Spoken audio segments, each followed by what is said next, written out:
Olá, boa tarde. Estão me ouvindo? Para quem ainda não me conhece, eu me chamo Eduardo Dávila, sou engenheiro e estou hoje como gerente da BCP Rio de Janeiro e Espírito Santo. Gostaria de agradecer a presença de todos e hoje, no nosso terceiro webinar do grupo do PDE, do Programa de Desenvolvimento Empresarial, vamos ter o curso sobre concreto especiais microconcreto. Vou lembrar que nós já realizamos 2 cursos, um sobre marketing de vendas e o outro sobre pisos drenantes.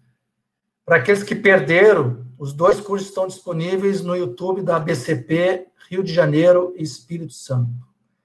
Na sequência das atividades do grupo do PDE, teremos os cursos sobre inovação na prática, a cidade dos artefatos, a inovação na prática na área de edificações, o pavimento permeável, sobre desenvolvimento, dimensionamento e projeto.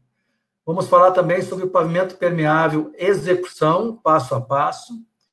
E no final do ano, vamos tratar sobre infraestrutura com foco no sistema de saneamento. Então, fiquem ligados aí na programação do grupo. Essa é uma iniciativa da BCP Rio de Janeiro e Espírito Santo e tem como objetivo promover a integração e a composição de uma rede de contatos com empresas, entidades e pessoas para promover a discussão técnica e a troca de experiência através de conteúdos de melhores práticas de produção, tecnologias, venda, marketing, normas, procedimentos, tendências de produtos e as suas aplicações nos sistemas construtivos. Você vai poder assistir e acompanhar da sua casa ou do seu escritório os webinars dos cursos e ainda ter acesso das informações e conteúdos pelo grupo de WhatsApp que nós temos no Rio e Espírito Santo. Ou pode buscar também no canal do YouTube da BCP Rio de Janeiro. Para aqueles que já participam do nosso grupo do PDE, fiquem ligados na programação. E aqueles que ainda não participam, durante o curso, anotem no chat o contato da Renata. Durante a apresentação, vocês vão poder usar o chat para fazer perguntas e sugestões de temas, ok? Agora eu queria apresentar o engenheiro civil Rony da Silva. Rony Silva. Olá, tudo bem? Tudo bom, Rony? Tudo. Rony é um profissional com 32 anos de experiência na construção civil, 19 anos em multinacional, atuando em vendas, marketing, tecnologia de concreto, argamassa e cimento. Vivência em ambiente industrial, com a aplicação das ferramentas de qualidade, melhoria contínua e performance. Experiência de 4 anos na gestão de 2 empresas próprias, na área de engenharia e produtos, à base de cimento.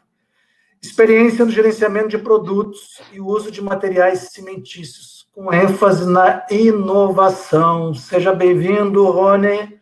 Obrigado, Eduardo. Boa tarde a todos. Boa tarde, fique à vontade. A apresentação está com você. Volto aqui no final para as perguntas, ok? Tá ok, então, Eduardo. Obrigado, viu? Bom, repetindo aí, pessoal, boa tarde a todos. O tema de hoje aqui, o Eduardo me convidou para falar sobre microconcreto. Eu não sei se todo mundo está acostumado com o termo, né? Eu vou tentar aqui passar para vocês uma forma bem descontraída da gente tratar do assunto, mostrando algumas coisas que são práticas já executadas em algumas empresas no Brasil, tendências, coisas feitas fora do Brasil. Aí, só para exemplificar uma foto aí, né? Isso é um museu lá em Paris, a cobertura e a lateral, você vê, depois eu mostro uma foto do prédio todo ele é revestido por esses elementos vazados em concreto. Isso é um exemplo do que eu acredito que vai se tornar o futuro do concreto decorativo e de soluções na área de pré-moldado em concreto. E aqui, só para a gente começar, queria só fazer uma reflexão sobre como tem acontecido a evolução do concreto nos últimos anos, né? Lembro quando um pouco antes de eu formar, eu fiz curso técnico, e eu lembro que na década de 80, o conceito de concreto que eu tinha e que eu via as pessoas trabalhando sobre isso, era de que quanto maior o agregado, menor o consumo de argamassa, menor o consumo de água e menos cimento. Era um conceito simples de você reduzir simplesmente superfície específica.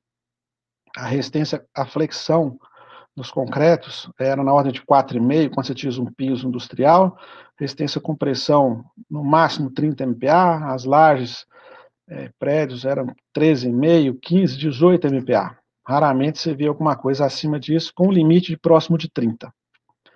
Na década de 2000, já foi se reduzindo a dimensão do agregado, então passou-se a não usar mais a brita 2, praticamente, a maioria dos concretos com brita 1. Muitos projetos já especificados na faixa de 40 MPa, 45, a resistência foi subindo, e aí a onda era rigidez, módulo de elasticidade. Em 2010, aí já bem recente, né, a gente realmente tem uma brita 1 fina, não mais um material mais grosso. 60 MPa são concretos normais para piso, obras estruturais, não é um problema fazer esse tipo de resistência. A resistência à flexão já sobe patamares normais de 8 MPa, e o grande evolução é que implementou-se o alto-adensamento, peças esbeltas, muito pré-moldado, e o concreto, veio a tecnologia de aditivos para poder ajudar com esses novos concretos.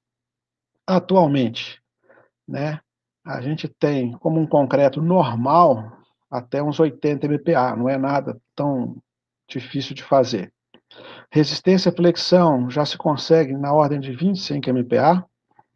O diâmetro máximo, você tem esse nível de concreto já com diâmetros na ordem de 5 milímetros. E a grande mudança é falar sobre empacotamento de grãos e entender melhor o envelhecimento do cimento ou a evolução da hidratação do cimento.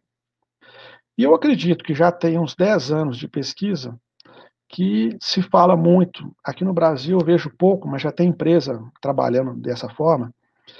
A gente ter um concreto, que aí nós vamos falar de microconcreto mesmo, na ordem de 120 a 200 MPa, resistência à flexão da ordem de 45 MPa, e o grande diferencial é a ductilidade do material, que é a propriedade dele deformar sem romper.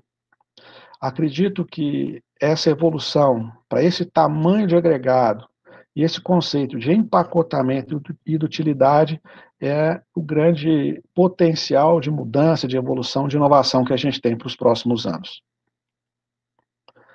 E aí, só para reforçar o início da nossa conversa aqui, queria deixar claro, né, que microconcreto não é apenas um concreto com agregado pequeno. A noção disso é muito mais abrangente.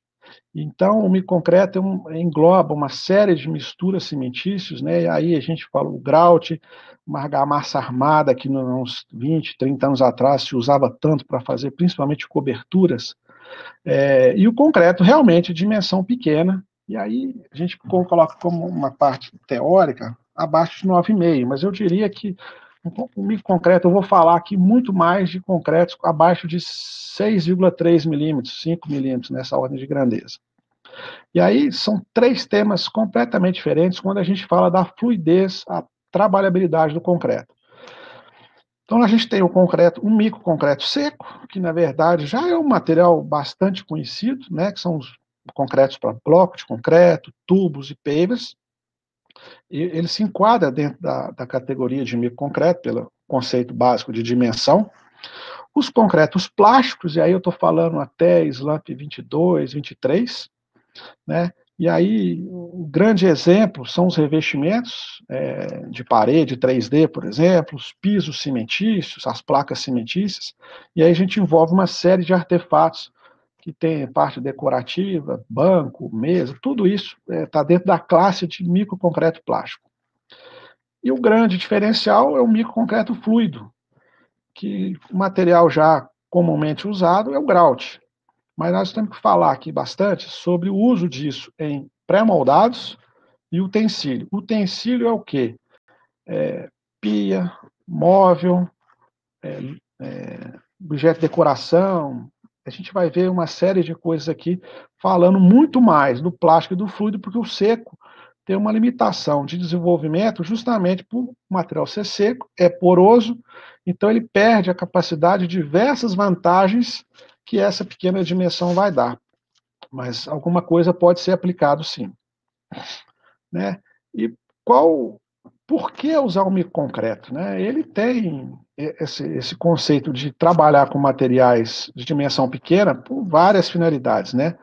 A primeira, é óbvio, né, é para poder atender a dimensão reduzida de peça, espessura que eu estou falando, né? Ou então peças pequenas mesmo, aonde o tamanho do agregado fica incompatível com a dimensão do material. A outra é a maior facilidade no preenchimento de forma, principalmente quando você tem uma taxa de armação, que também já é uma coisa comum, que já é usada, né? Só que quando às vezes você pega uma obra que está, ou um pré-moldado que está com um material com muita armação, em vez de brita 1, usa brita 0. Abaixo disso é difícil a gente encontrar. Claro que tem gente que usa, mas é difícil. Quando você precisa de um acabamento com um nível superior, né? Quando eu falo acabamento superior, é um material totalmente liso, sem presença de qualquer tipo de falha ou bolha. Uma outra vantagem é a facilidade do manuseio na aplicação. Né? A gente tem um concreto, é difícil movimentar, difícil espalhar, adensar, com brita 1, por exemplo. Quando você vai para um material de 5 milímetros, tudo é muito mais fácil, mais rápido. Ou quando você precisa dar na superfície do concreto a textura do agregado. Quando você faz aqueles pisos lavados, piso é muito normal você fazer o piso, o pessoal pode chamar de levigado, lavado, estonado, escovado, várias coisas que o tamanho do agregado vai fazer muita diferença. Então, esses seriam por que usar o microconcreto. Aqui não está o conceito do microconcreto seco, porque o tamanho é simplesmente só pelo tamanho reduzido da peça. Você tem a parede do bloco que é pequena, então você tem que usar um agregado compatível com aquela parede.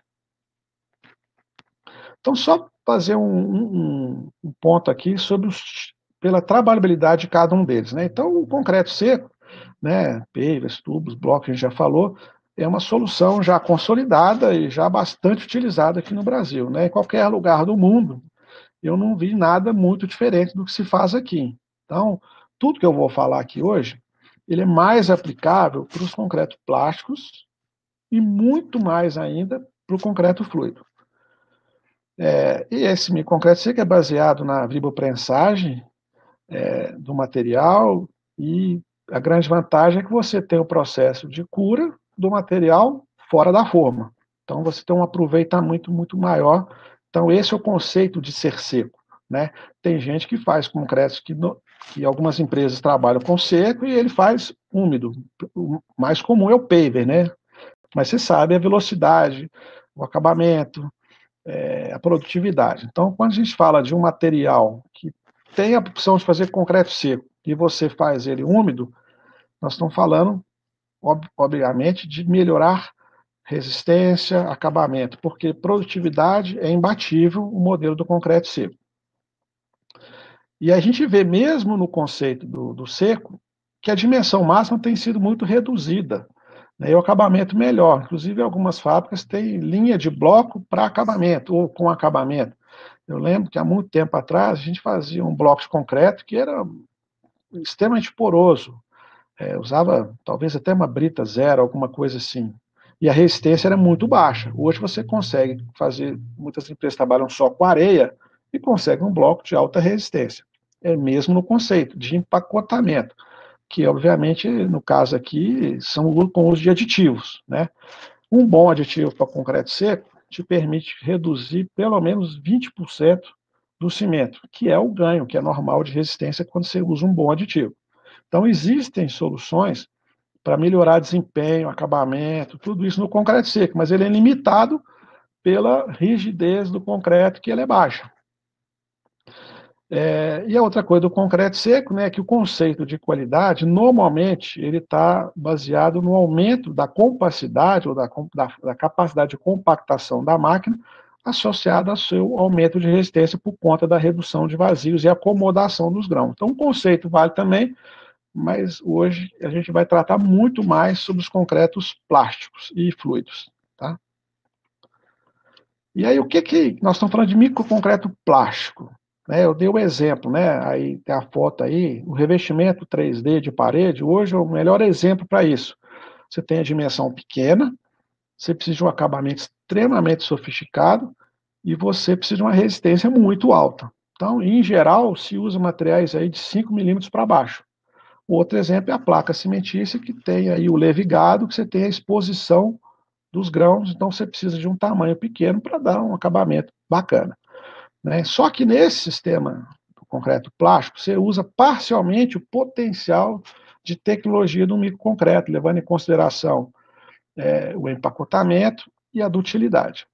É claro que para você chegar no nível desse aqui, você precisa de usar aditivos, plastificantes, superplastificantes e muitas vezes alguma adição para melhorar, reduzir a permeabilidade ou ter um ganho de rigidez nas peças. Geralmente, aí a gente está vendo pelo tipo de foto, são realmente peças também pequenas e finas, né? Os pisos geralmente têm 2 centímetros e os revestimentos de parede variam de 1 a 4 centímetros, mais ou menos.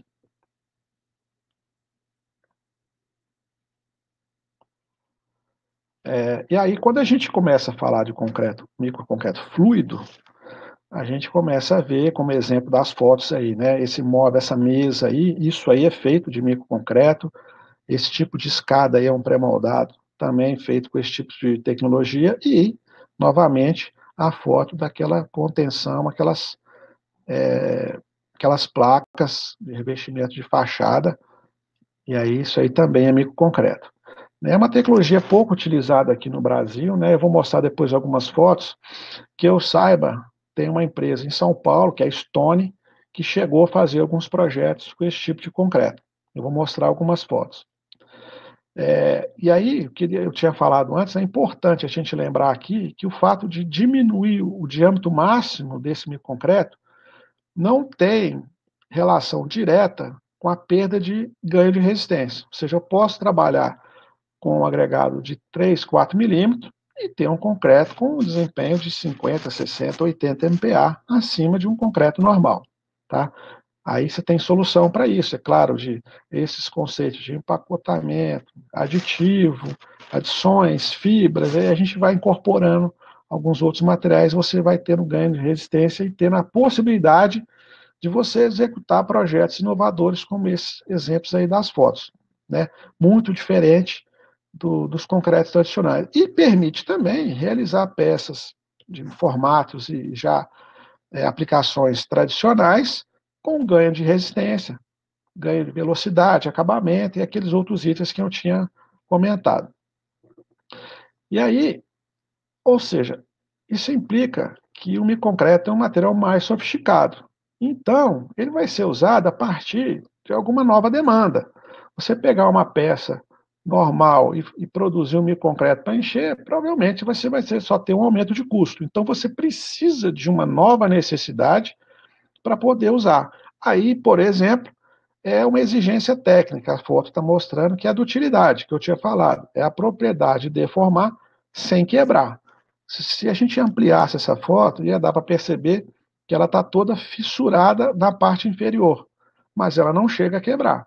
Eu vou mostrar alguns gráficos do que significa esse aumento de utilidade, né? Mas então, o microconcreto depende de você ter um produto novo, um processo novo, um novo padrão de acabamento ou alguma solução de engenharia que um concreto comum não permite fazer, que aí seria uns exemplos de exigência técnica de utilidade, né? Ou seja, arrumar uma área que tem uma peça de concreto que você tem um vão livre que não é possível fazer com o cálculo de um concreto normal. Aí você tem aqui algumas soluções de usar esse tipo de concreto. É claro que começa a ter que usar vários tipos de fibra e algumas adições, mas a gente vai ver exemplos de peças que são não armadas, só com fibra. E aqui, se a empresa. Depois eu vou mostrar alguns exemplos de um processo normal, Mas o que é que mudaria para uma empresa que adota o mito concreto na sua rotina? Primeiro, tem que fazer uma mudança de estrutura, né? O conceito de trabalhar. O primeiro, que é o básico, é passar a usar superplastificante, né? E infelizmente eu vejo que algumas empresas que fazem concreto plástico ainda não usam aditivo, plastificante comum, que é um polifuncional, por exemplo, né? Depois da categoria do polifuncional, você ainda tem os mid-range, que é um intermediário entre o superplastificante. Então, hoje, qualquer empresa, com o uso do aditivo, você tem um ganho de qualidade, resistência e de custo. Por quê? Qualquer ganho com o uso do aditivo, paga o aditivo e sobra bastante. Tá? Então, se tem alguém aí que não usa aditivo, pode procurar, pesquisar e desenvolver, porque isso hoje não acredito ser possível você ser competitivo sem uso de aditivos. A segunda coisa é o uso de fibras. Então, a fibra básica é a microfibra de polipropileno, mas aí você começa a entrar, quanto mais sofisticado e mais ousado o projeto, vai ficando mais sofisticado o tipo de fibra, até o ponto de ter uma microfibra metálica de 1 centímetro por 0,2 milímetros de espessura, que seria a fibra mais nobre, né? Não é fácil de achar, a gente sabe, mas tem coisa aí intermediária que vai atender a maioria dos projetos inovadores ainda assim. Tem que ter uma equipe mais qualificada, porque o rigor no controle de qualidade no processo executivo, ele demanda mais qualificação. E é claro que em alguns casos tem investimento, né? Às vezes tem que comprar equipamento, você tem que trocar forma. Não adianta você implementar um concreto todo sofisticado, uma forma cheia de defeito, com rugosidade, que não dá um acabamento perfeito, né? E a última coisa, é claro, organização, né? Por exemplo, você não poderia, hoje, igual eu vejo algumas empresas que têm o material, os agregados em baias, sendo que uma tem contato com a outra, né? Então, em algum momento, você acaba tendo uma contaminação de materiais. Né? Para fazer esse nível de concreto, você não pode ter esse tipo de comportamento ou de situação na empresa. E no processo, que aí sim é mais importante ainda, né? São coisas básicas, mas elas tem que ser uma coisa muito rigorosa. Primeiro é controlar a pesagem de material, né? Não dá para admitir você colocar coisas com arredondamento, com uma coisa muito informal. Tem que ser uma coisa muito rigorosa. A outra coisa, rigor nos tempos de mistura, tempo de vibração, respeitar tempo de cura e etc. Tem que implementar programa de controle de qualidade, de resistência, da trabalhabilidade, né? Ou seja, uma empresa que adotar esse tipo tem que moldar a cor de prova, tem que tirar slump, tem que romper e assim por diante. E tem que ter um padrão mais exigente, não ser tolerável com perdas e pequenos desvios, né? Ou seja, você tem que mudar o patamar, o conceito e a cultura da empresa para você ter sucesso fazendo micro concreto. Aí quando eu falo aqui esse nível de sofisticação, esse tipo de mudança, nós estamos falando você fazer coisas fora do concreto básico. Para fazer o concreto básico, você vai ter que fazer tudo isso para não desperdiçar. Né? Mas para você passar para um patamar de produtos, daqueles exemplos de foto que eu mostrei, você tem que ter tudo isso daqui. E aí, qual que é o principal conceito técnico para poder definir um microconcreto, né, durante uma operação numa empresa? Né? A primeira coisa é controlar excesso de finos, porque se você tiver finos em excesso, você vai ter trinca. E aí, uma outra coisa, quanto menor o agregado, ou seja, à medida que você vai diminuindo o diâmetro máximo, maior será a necessidade de fluidez. Porque você pega um material muito fino, se ele não for muito mole, muito fluido, você não consegue espalhar ele ou não vai ser autoadensável. Estou dando um exemplo aqui, uma argamassa, por exemplo, de revestimento. Mesmo sem aditivo, uma argamassa, quando você mistura, ela vai incorporando ar. E naturalmente fica aí com 6 ou 8% de ar. Esse material com ar, ele fica mais leve, e aí ele perde peso próprio, perde fluidez. Então você tem que garantir que existe um equilíbrio entre finos, não incorporar ar para o material ter fluidez. Então, o teor de finos é importantíssimo. Né? Então, se o fornecedor de agregado tem variação nos finos, provavelmente você não vai ter sucesso para fazer mico concreto. Plástico, claro. E aí, outra coisa é definir a trabalhabilidade para cada tipo de aplicação. Né? Você vai ter que usar aditivo. Então, se eu vou fazer uma peça fluida, que eu tenho uma parede fina, delgada, 30 centímetros de altura, com 1 de largura, então você tem que ter um concreto bem fluido.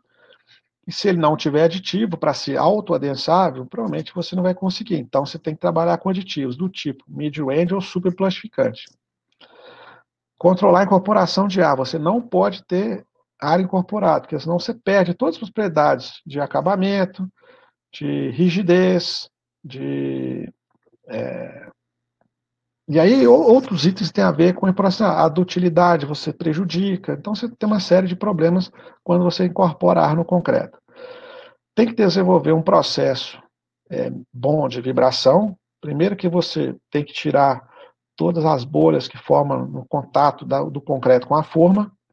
E aí você também não pode usar aqueles tipos de desmoldante que são óleos reciclados de óleo veicular, misturado com algum outro produto químico, né, que é muito barato, só que ele é muito viscoso, ele não adere direito, dá as manchas, dá bolha, então tem que usar um desmoldante industrial, uma coisa fabricada especificamente para esse tipo de concreto, que você acha que também tem várias empresas de aditivo e de desmoldante aí.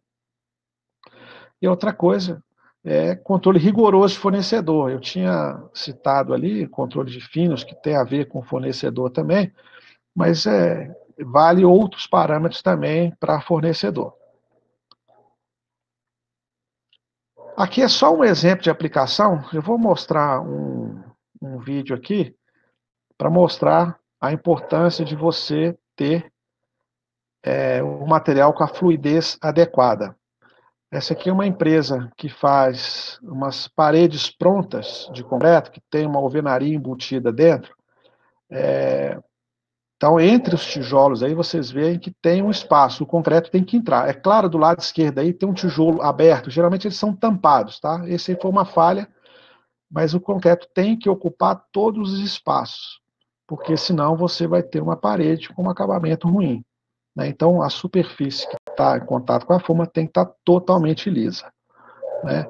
E aí você vê, para esse tipo de fluidez que precisa, aí nós estamos falando de um flow, a medida de flow que nem é mais o slump, aí foi um flow de 75 centímetros. Aí está puxando com a enxada porque em cima dos tijolos fica apenas 1,4 centímetros. Então o concreto não tem massa suficiente para ele andar. Então ele tem que tirar de cima do tijolo, mas quando ele cai nas vigas, que tem um volume maior, o concreto acaba se autoadensando, que é essa imagem aí, e é isso que a gente precisa no concreto. Então, para essa parede, com essa complexidade de formatos e aberturas, você tem que ter um material compatível. Tá? Só um minuto aqui que eu vou voltar para a tela.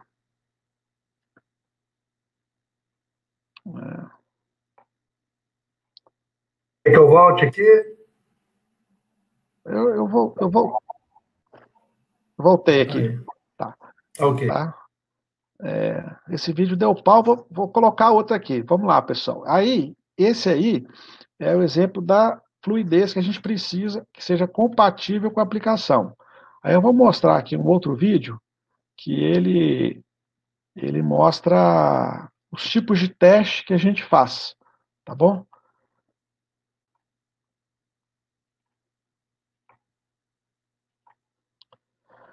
Então esse vídeo é um pouco mais longo, aí eu vou falando aqui. Tá? Hoje, o padrão para a gente medir a trabalhabilidade ou a fluidez de um concreto com esse nível de fluidez é através do flow. E aí, aqui no Brasil, existe padrão para isso, existe norma, e aí parece o concreto extremamente mole, mas aquele concreto do vídeo que eu mostrei tem a mesma fluidez desse daí. Aí vai aparecer a imagem de sendo medido, são 73 centímetros, que é exato, 75, 76, é exatamente a mesma daquele concreto lá do vídeo enchendo as paredes. Ou seja, pode parecer, na hora que abre, com uma coisa muito mole, E esse aí já é um teste que avalia o potencial desse concreto, ele não ser interrompido por presença de ferragem e alguns anteparos dentro da forma. Então, é o mesmo concreto, você coloca esse equipamento e ele, teoricamente, tem que ter a mesma capacidade de passagem por esses anteparos.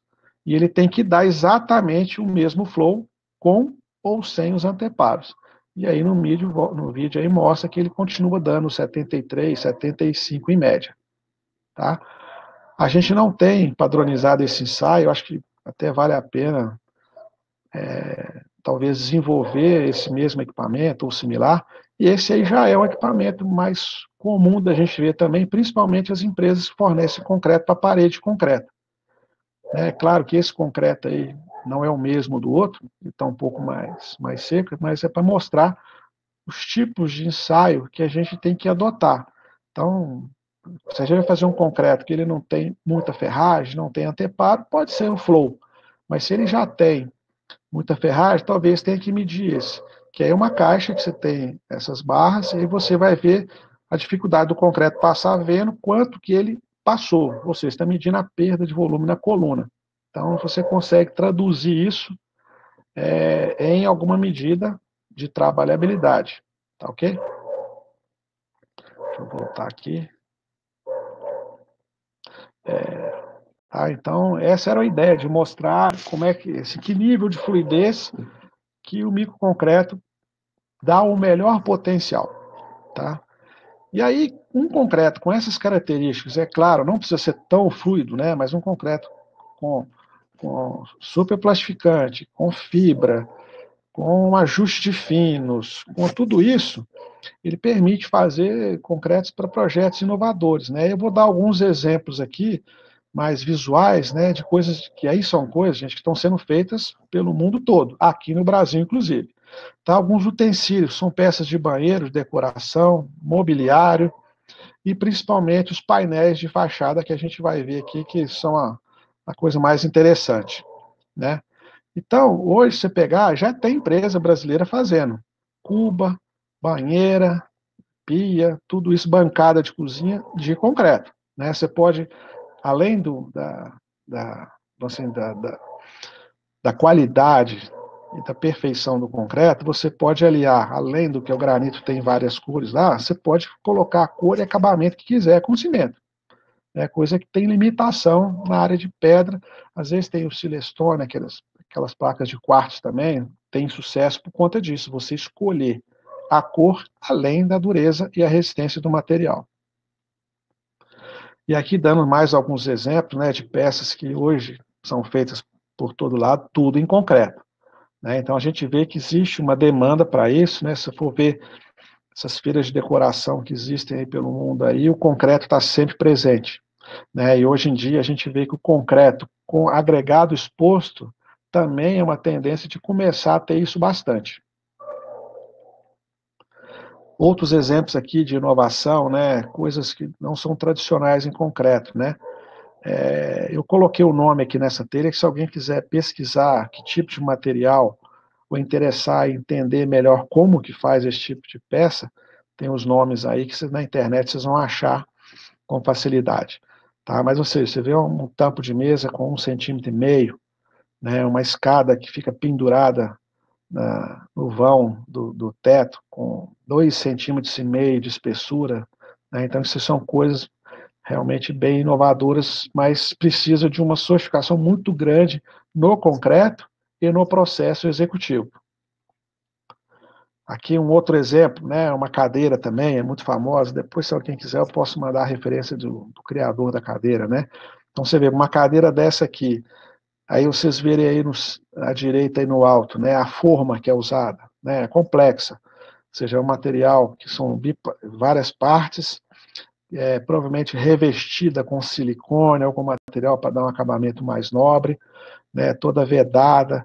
O concreto, para entrar nesse espaço aí, tem que ser um concreto extremamente fluido, né, essa cadeira não tem ferragem, é uma cadeira de concreto e fibras, né, você vê esse nível aí, isso tudo é possível, né, então é claro que eu estou querendo falar assim, tem que ir para o extremo, mas assim, eu estou falando assim, não tem limite de criação se tiver o concreto. Aqui é uma coisa muito comum, né, que são esses meio cobogó, meio revestimento, onde você tem o resultado da parede à esquerda, e aí um exemplo de como é que é a forma.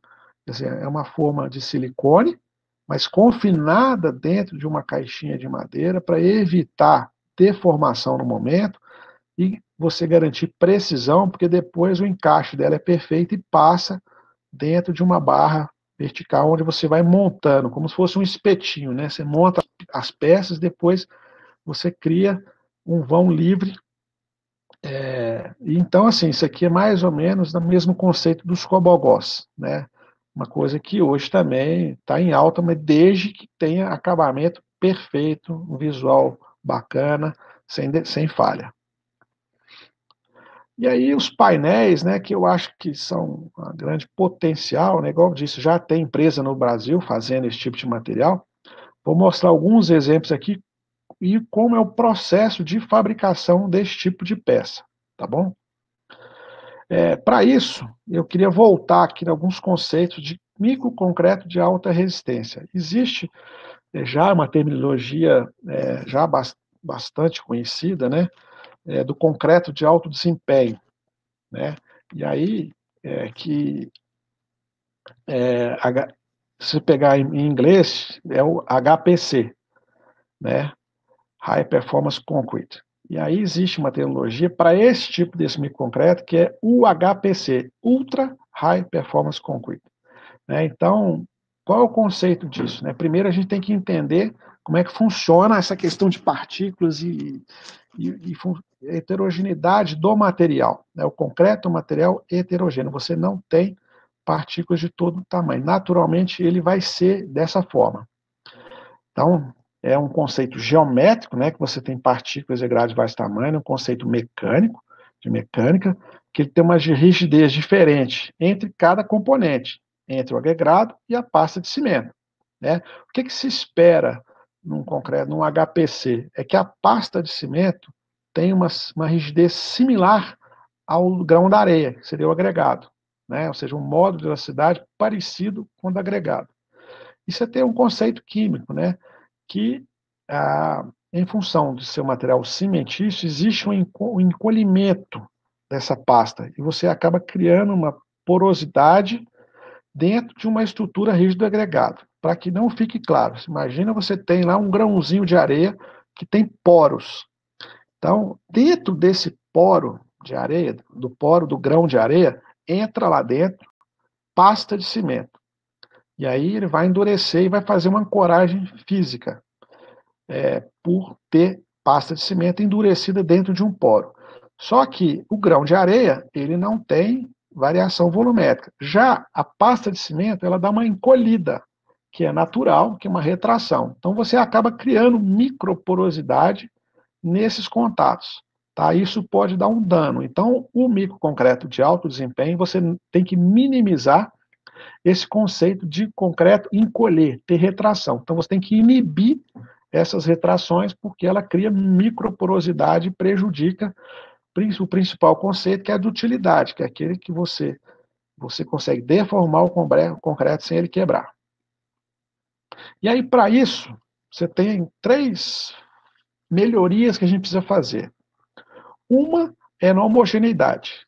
Né? Então, você tem que trabalhar com uma baixa relação com o cimento, ou seja, um alto teor de cimento. Aí nós estamos falando aqui de 0,2 a 0,3 de relação com o cimento, tá? Para fazer aquele tipo de concreto das fotos, reduzindo a porosidade e aumentando a resistência.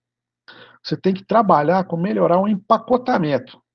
E aí, para isso, em geral, para aquelas peças, nós estamos falando de concretos, ou microconcreto, com diâmetro máximo de 2 a 3 milímetros.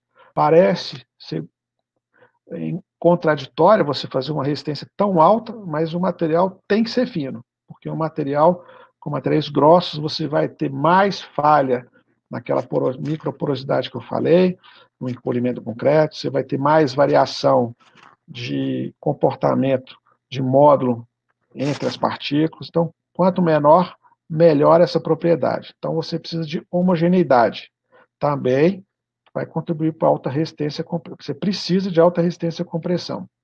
E o outro é aumentar, melhorar a dutilidade com fibras, né? Então, nós estamos falando da fibra mais potente, aí, uma fibra de aço, de comprimento de 12 milímetros e diâmetro de 0,2 milímetros. Né? Você vai aumentar muito a resistência, tração e flexão. Né? E aí, assim, a gente vê, quando você começa a fazer microfissuração, a fissura vai caminhar, vai encontrar uma fibra e ela vai ser dispersa. Então, quanto mais fibra você tiver, maior a dispersão da tendência de trinca, e aí você acaba anulando que ela vai para as extremidades e não chega a quebrar a peça. Ela vai microfissurar toda, mas não quebra. E aí, falando, detalhando o negócio o termo de empacotamento, né? Tem aí duas fotos aí que exemplificam, né? A da esquerda seria um concreto normal, você dá brita, areia e cimento, ou seja, 3 tamanhos bem diferentes, e aí no concreto com empacotamento, esse da direita, você já começa a ter grãos de vários tamanhos, mas muita parte fina, né? A parte grossa ela é bastante reduzida para você conseguir fazer esse empacotamento, né? E não adianta colocar grãos de todos os tamanhos, né? Existe uma relação que você tem um grupo de partículas com um tamanho, por exemplo, o agregado maior, o segundo tamanho menor, ele não é um pouquinho menor, ele pode ser a área em torno de 4, 5 vezes menor do que o primeiro tamanho. Né? Então, você vai ver que não tem uma escadinha entre o maior e o menor, são tamanhos, uma mudança meio radical entre tamanhos. Aí, obrigatoriamente, você tem que trabalhar com superplastificante, algumas adições que são muito finas, por exemplo, a microcílio, que é um que contribui bastante para esse empacotamento, né? Relação ao cimento bem baixa, né? Abaixo de 0,3, e as fibras. Isso vai garantir altíssima resistência, baixa permeabilidade, a melhor resistência química, ataques, sulfatos, cloretos, o que for, e o acabamento fica perfeito. Uma peça com esse tipo de concreto, ele tem uma textura parecida com uma porcelana. Nem parece um concreto, tão bem acabado que ele fica e sem porosidade. Aqui é um exemplo desse tipo de concreto. Eu já tinha mostrado uma foto, né, dessa flexão de uma placa, mas o gráfico aí mostra à esquerda aí, essa primeira marcação na região de 35 MPa, é o valor normal de resistência, porque vê a elasticidade do concreto, né? Esse tipo de concreto, e aí estou dando um exemplo aí da empresa que está aí, esse produto dessa placa, Tuctal, um produto da Lafarge, que é usado nas peças, a maioria daquelas peças, mas ele pode ser fabricado para níveis de resistência um pouco mais baixa, porque esse ali tem 180 MPa, mas tem muita coisa para fazer desse nível de resistência. Né? E aí, o que o material começa? Ele começa a fissurar até o momento que ele não quebra, ele começa a perder essa resistência e ele não cai de uma vez. Mesmo todo fissurado, ele ainda tem um nível de resistência aí, de elasticidade maior do que um concreto normal. Tá? Deixa eu mostrar umas outras coisas aqui em relação a esse tipo de concreto, para ficar um pouco claro, né? Aí é uma foto bem clássica, tem exemplo aí do resultado final à esquerda, que são esses painéis vazados, bastante vazado, né? E aí no meio é a forma, né? A forma é feita uma mesa ou no chão, não importa, mas você vê a fluidez do material é essa da direita. É esse tipo de concreto que está preenchendo a forma que vai fazer essas peças. E como o material é tão denso no sentido de não ter porosidade, você tem que lançar ele em apenas um ponto da forma e o concreto caminhar todo o espaço da forma. Se você lançar em vários pontos, o local aonde um concreto encontra com o outro ainda no estado plástico, ele como se estivesse criando ali uma junta seca. Ele não faz uma transição bem feita, mesmo vibrando um pouco, porque ele é muito denso. Né? Então, o normal é você ter um concreto com uma fluidez que ele é lançado apenas num ponto e ele preenche a forma e se autonivelando. Esse aqui é exatamente aquele material lá. Você ter o resultado final de um concreto desse, e a foto de baixo mostra um pouco da precisão do acabamento. você fazer isso com concreto comum, com esse nível de vazados aí, sem armação, seria impossível, né? E fazer armação para esse tipo de peça também não é um negócio simples, né? Esse aí é um outro exemplo, que esse eu vou mostrar o processo produtivo todo. Não vou ficar entrando muito em detalhe do tamanho do painel, não, mas são painéis de 8 metros de comprimento, que é um painel, é um triângulo, com a largura maior de 2,4. Né? Ele é o telhado, ele é com vidro, e a parte lateral ele é vazado. Aqui é o exemplo da forma, né? Metálica, simples, reta. Aí o pessoal coloca umas placas que não são fixas, elas são colocadas aleatoriamente ou baseado numa ideia para cada peça, e é onde vai ficar o vidro, e você vê o produto é lançado com um material extremamente fluido, né? Você vê pela quantidade de gente que é uma operação que não é tão simples. Aqui já é o material sendo colocado, você vê o tamanho do vão, né? Aqui um outro exemplo, colocando a lateral, ele é totalmente vazado, sem o vidro, o resultado da instalação, né? E aí ele tem um sistema de calhas entre as peças. Você vê aí já está com o vidro colado, mostrando um exemplo aqui. Aí tem que fazer teste, então estou fazendo um teste de compressão para ver a flexão da peça. Aqui é o sistema de calha que eu estava falando, então as peças ela tem um processo de movimentação entre elas nas curvas, para que não precise de uma calha adicional. O próprio concreto, as peças elas já fazem esse papel, o escoamento de água. Aí a peça vista de baixo, né, com os vidros e o padrão de acabamento. Aqui um outro exemplo, esse é em São Paulo, esse aqui foi feito pela Stone, né, é um escritório do Ministério das Relações Exteriores, fica lá em São Paulo, né. Tem esse outro aqui, que é a Casa Japão. Esse aqui eu mostrei a foto à direita aí. Você vê os inserts que tem que estar embutido no concreto para ser fixado na estrutura. Né? Eles chamam isso aí de um cobogó, mas na verdade é um painel casado. Então, seria complexo, é sofisticado, porque quando você faz as peças, ela deve ter 1,20 por 1,20 mais ou menos. Você já tem que deixar ali o fêmea do parafuso, ali, a porca embutida ali para poder fixar. Tá? E aí, o que precisa para adotar, né? Eu quero fazer um microconcreto, eu tenho uma peça específica, um projeto. A primeira coisa é definir o limite máximo do agregado. A partir daí, estabelecer qual a trabalhabilidade para atender esse formato, espessura e dimensão da peça. O terceiro seria avaliar a necessidade de incluir ou alterar algum agregado para garantir a reologia, ou seja, tem uma característica especial, precisa de microsílica, precisa de alguma outra coisa, tem que avaliar. Testar os aditivos mais compatíveis na área de superplastificante, avaliar a necessidade de fibra e adição, se precisar de resistência, dutibilidade, tenacidade, que é a propriedade dele não quebrar sob impacto, que é muito comum em pisos, avaliar se precisa de uma forma nova para precisão, né? Se tem que ser a forma revestida de silicone, se é de borracha, se é fibra de vidro e assim por diante. E adotar um controle extremamente rigoroso de qualidade, incluindo acompanhar a matéria-prima, tirar slump, moldar corpo de prova e assim por diante. E aí eu queria fazer umas considerações finais aqui. É claro que a gente vai ficar aberto para um tempo aqui para pergunta, né? Quanto mais sofisticado o projeto, maior é a demanda técnica para controle e processo. Vai fazer uma peça muito sofisticada, tem que ter cuidado. O microconcreto para concreto simples, aí eu estou dizendo até 50 MPa, que não aquele nível lá, então precisa disso tudo, de sofisticação. E pode ajudar bastante no processo produtivo, porque ele é muito mais fácil de manusear, adensar, aplicar, controlar e permite um acabamento muito superior. Né? E como ele deve ter um nível de porosidade muito baixo, os concretos nesse tipo de conceito, ele é muito mais durável, pela baixa porosidade.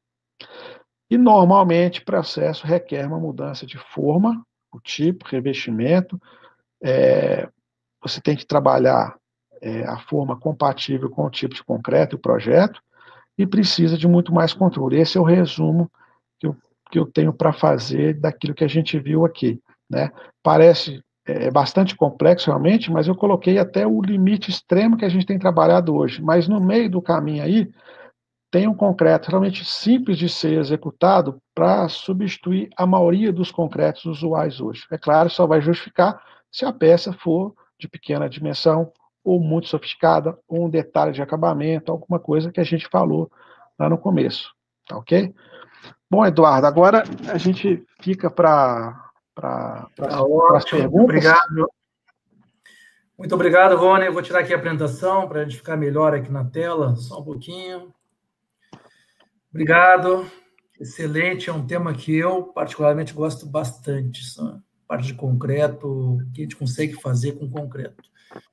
Tem umas perguntas aqui, a Clara Trindade monopolizou aqui as perguntas, tem bastante pergunta dela, vou talvez resumir. Ela pergunta aqui qual a média de preço do novo, na verdade, qual a média de preço do microconcreto, que ela quis depois corrigir, se você tem uma ideia disso, entendeu? Seria só uma primeira pergunta, se quiser respondendo. Tá, eu posso respondendo já. Na verdade, é o seguinte, como a gente viu que é um concreto que é mais fluido, a relação com o conhecimento mais baixa, porque você precisa de um acabamento melhor, então, associado às vantagens, você tem que precisar de algumas dessas vantagens, senão não faz sentido, porque o custo desse concreto, obviamente, é maior do que um concreto comum. Eu não diria que, em reais, quanto seria, mas eu diria que deve ser uns 30% mais caro do que um concreto comum. Só que você tem um ganho de mão de obra, um ganho de tempo, durabilidade, e você não vai vender um concreto desse em peças que tem preço commodity, por exemplo, não faz muito sentido, né? Você pegar um meio-fio, algo qualquer que seja a peça, um poste, e fazer com concreto tão sofisticado. Tem que achar alguma coisa intermediária, e aí, pelo ganho de qualidade, no sentido de usar melhor o empacotamento, usar um aditivo de qualidade, talvez você não tenha aumento de custo, a não ser para essas peças realmente bem mais sofisticadas. Outra pergunta da Clara, ela pergunta, essa aqui eu ia perguntar também, então preciso com a minha pergunta. Qual seria a melhor maneira para se obter a homogeneidade do microconcreto atualmente? Como é que você faz a homogeneidade dele? Não sei, é um pouco amplo isso daí, mas assim, se eu entendi, primeiro, betoneira não faz essa mistura, tem que ser misturador. Depois que esse concreto está homogeneizado, ele não vai perder nada no transporte, ele não vai perder mais. Você tem que garantir o processo sendo feito no misturador, com tempo mínimo de mistura, que eu diria que seria uns 3 minutos pelo menos, mas no misturador, betoneira não dá para fazer. Tá? Entendi. Teria uma medida específica para limite, também da Clara pergunta, teria uma medida específica para o limite de um projeto até 50 MPa? Medida específica para o limite de um projeto? Vou dar alguns exemplos aqui, tá? Aquela cadeira que a gente viu lá, com aquele vão total, aquilo com 50 MPa você não faz, você vai precisar de uns 120 MPa. Mas você consegue fazer um banco, talvez em balanço, com um vão, sei lá, de 80 centímetros, com uma espessura de uns 3, 4 centímetros, você faz. Tá? Então, existe um banco que é de um cara, acho que é alemão, que ele fez inspirado no formato da cachorra dele, meio sentado assim, que ele começa com uma espessura de 5,5 e o vão, a parte final, com 3, e esse vão tem 50 centímetros. E aí tem gente que brinca, fica pulando, tal, não vai quebrar nunca, né? Então, 50 MPa para esse banco já é bem possível de fazer, sem ferragem, só com uso de fibras. Tá? A Clara ela tá rindo lá porque ela é design de produtos, entendeu? Especializada em design de materiais. Então, tá. Que bom que está assistindo aí. No paraíso, então, isso o concreto realiza sonhos, porque aquilo que não é possível fazer com concreto, com esse tipo de tecnologia, é possível fazer agora. É claro que não é simples de executar, né? O concreto é difícil de fazer, e o processo de execução da peça, igual eu falei, né? A forma é diferente, o lançamento é diferente, a pessoa é outro nível de qualificação, então uma série de mudanças, mas tem gente fazendo já, aqui no Brasil. A minha pergunta vou fazer uma pergunta para você que vai em cima disso que você está comentando agora. Qual a vantagem? Como o fator de decisão para você montar passar a utilizar uma empresa que queira começar a usar um microconcreto? Qual das características é a mais relevante de tudo que você falou? Eu quero começar a ter uma empresa, eu nunca utilizei o microconcreto, o que é mais relevante, que eu tenho que pensar de mais relevante na minha empresa para que eu comece a fazer o microconcreto? As características que você falou aí. Eu diria que, por exemplo, tem uma empresa, um empresário que tem aí um negócio e pensar, aonde que eu vou aplicar microconcreto? A hora que você tiver uma demanda aonde a qualidade do seu produto não é aceita com concreto comum. Então, por exemplo, eu mostrei lá o revestimento cimentício lá. Eu vou falar que algumas fotos ali são da Estruturare. Tá? Vamos dizer que é uma empresa que eu conheço. Por que lá usa concreto, microconcreto e tem um sucesso danado?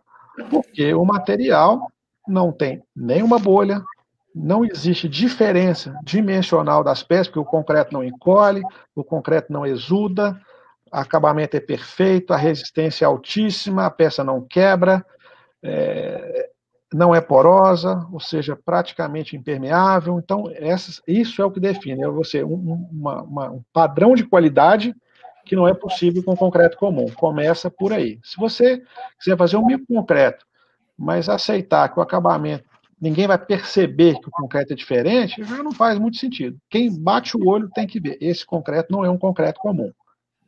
Tem que perceber. É muito no acabamento. Tá?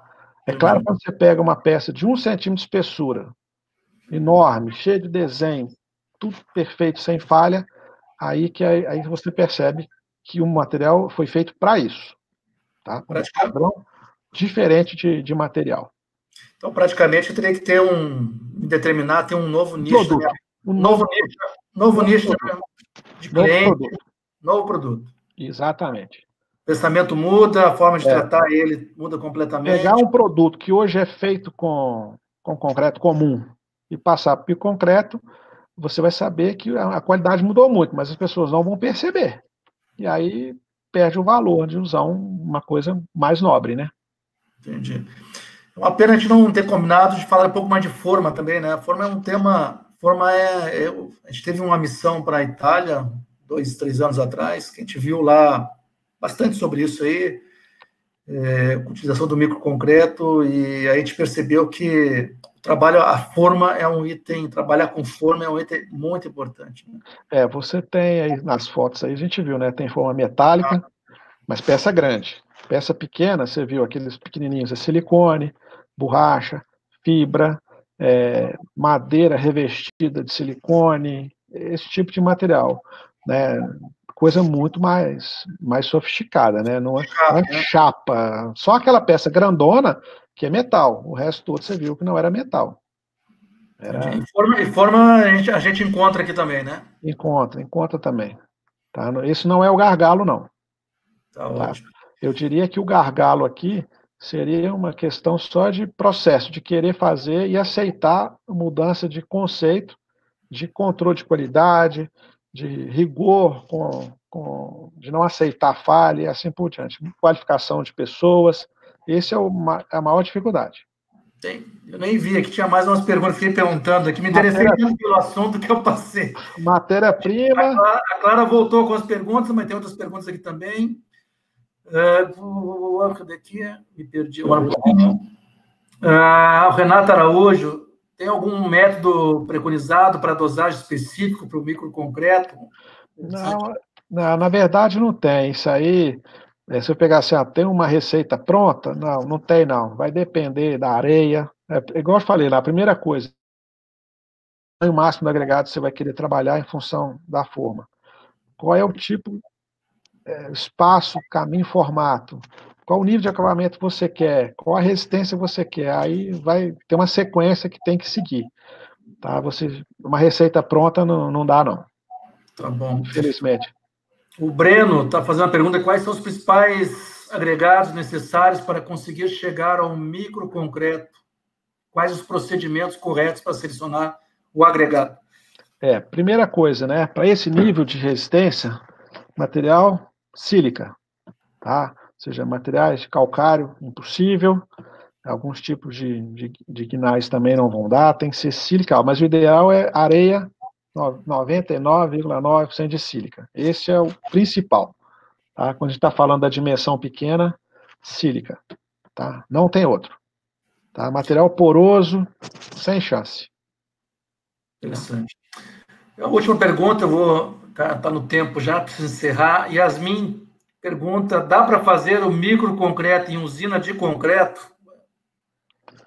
É difícil, né? É muito difícil, porque você fazer grandes volumes assim, primeiro você vai ter, assim, se você pensar assim, uma instalação para usar a betoneira para misturar, é possível? É possível sim, né? Mas igual eu falei, aquele nível de desempenho de 120, 150 MPa numa betoneira, acho difícil. Se você tem uma central dosadora com misturador, é a que a maioria tem. Então, você pega um pré-moldado de porte médio para grande aí, eles têm lá central dosadora e misturador, né? O fato de usar o caminhão betoneira que é o problema.